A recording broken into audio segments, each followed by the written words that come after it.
In this moment, I invite you to picture a goal you want to pursue. What would it feel like, be like to be there? Now consider where you are. What are the steps you would need to travel from here to there? Are those clear and defined, or a little more cloudy and murky? Today, I want us to consider the space, the place between where we are and where we want to be. Visualization exercises have been long documented as an effective way to help us get to that goal. As an organizational psychologist, I have come to a new appreciation that while I love the goals, that's not where I work. I work in the space between here and there, the space between where my clients are and where they want to be. It also confirmed in me a lifelong passion for the gaps, of looking in the space between here and there. And while the goal is appealing, I love the process. I love the journey of exploration, of experience, of testing things out, and even some frustrations along the way. Actually, you can ask members of my family that once we've picked a destination, there might be some changes in my roadmap. In fact, often it includes a bonus 3-hour drive on low-maintenance roads with breathtaking views, all for the experience of getting there, when a 1-hour trip on the interstate might have been a whole lot shorter. It's been a theme present throughout my life. While the destination is there, it's the journey I love. And I recognize that growing up, it really comes from a space of watching my father. For 40 years of ministry, he knew his work was in the gap. He understood and was called upon to do his work in the space where people were. And much of that was in space that were full of hurts and hardship, of loss and longing. And he understood the power of being present. So much that we coined a phrase, pulling a Ward, W-A-R-D, his first name. Because if he heard somebody was in need, he showed up. He was known for driving hours because someone needed someone else with them, even for a little bit. He didn't show up with a goal. He didn't ask them why they were in that space. He sat there with them and lifted them, carried that weight with them, and understood that his space, his place in that gap was to experience it with them. So why would I want to talk about gaps today in this precious time and these limited moments as part of this event? Because gaps are all around us. By definition, they are an opening, a breach, a cleft, a break in the line of defense. They provide us opportunities and space between points and objects. They may even be an interruption of continuity, but they are an opening or the possibility. When I teach within college classrooms, our goal as part of a college is to get students from where they are to where they want to be. What do they want to learn? What do they want to accomplish? And likely that's graduation. And somewhere in that process, I try to offer some wisdom, some knowledge, some insight, to help them travel that space, listening, leading, learning, supporting, from this space to that place. In teams, in companies, I'm often called upon because something is needed, whether that is a risk or a pain point or an opportunity for growth. I've come to find that my work in companies is really about the space, not the goal. They know the goal. I'm called upon to figure out a plan to help them get there. My role is to travel this space with them and figure out what the gaps are and how we get through them. Oh, we see gaps all the time. Look around your teams, your classrooms, our companies. Oh, we could imagine all the communication gaps on a list. Think about what they sound like to you. Why doesn't anybody just communicate better? I sent you that email, didn't you get it? You're on mute. Think about where gaps show up in our day-to-day, whether it's planning, strategy, execution, whether it's senior leaders to frontline employees, from team to team, department to department, and if you've ever heard it was first shift, it was second shift, it was third shift, it wasn't us. There are gaps. And there's so many different kinds of gaps that show up in the way we just do work every day. Sometimes those gaps are weak links. A person or a process is not supported. They don't have the resources they need, and therefore we have a lack of performance. And yet, sometimes those gaps are a possibility. They are the potential for insight. It's where innovation exists, and it gives us a place to begin. Gaps are opportunities in a space. So what does that mean for us? Because we love that goal. We want to pursue that goal because this stuff is hard. It's messy. And yet, it is where our potential is.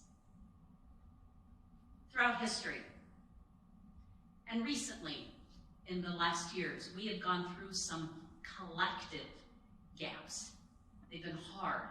They've been full of pain, uncertainty, and some new understanding. When I look at gaps, they are both planned and unplanned. Unplanned gaps happen to us. We look at them and we go, oh, what? We express some shock or disbelief, and we're like, I didn't see that coming. And we mourn a loss, or we shift our experience because we didn't expect that, or we didn't plan for that, or we just don't even know what to do with that. But planned gaps are different because when we have set the goal, we expect some steps along the way. We know that there will be shifts and adjustments, even some setbacks. But we accept the results. We accept that process way differently because we had some say in it. We knew it was coming. And once we get to that goal, ooh, it feels good. If we look back on the process, we might even say it was worth it. And after we've gotten there and we feel whatever that is we've accomplished, we even might do that evaluation to look back. Was the process worth it? We evaluate the gap. With this cost, was the toll worth the accomplishment? But we did it. And we understand that it feels differently when it's planned versus unplanned. And we've seen with new clarity in the last couple of years both a combination of planned and unplanned. So what does that look like for us now as we try to carve a new space forward. When you consider the gaps of where we've been, when gaps are both a lack of and an opening, we have some decisions to make. We want that next new normal. We want to see what's coming next. But how could we, in this time, leverage this possibility by capturing what we've learned and put that to some better use? What would that look like for us to be able to use this space? Because even with exhaustion and burnout, we've built some muscle memory and stamina. Could we take this space and use it as a slingshot to move us ahead? And we recognize it's not a one-step process, and culturally we've explained it for years. 2 steps forward, 1 step back, 3 steps forward, and hopefully not 18 steps backwards. But as part of this learning in this space, in this place, we've had some lessons learned. We have finally had some really hard conversations and started them in new and powerful ways. We learned how to connect with loved ones when the rules changed. We shifted our business strategies to survive and thrive. We figured out how to finally make more accessibility options available to people with different disabilities and abilities than ever before.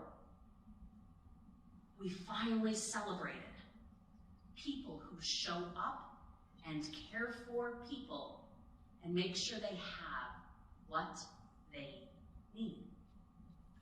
If we could take those lessons learned and channel them together to what comes next, we're going to find ourselves in a much better space than maybe we even give ourselves credit for now.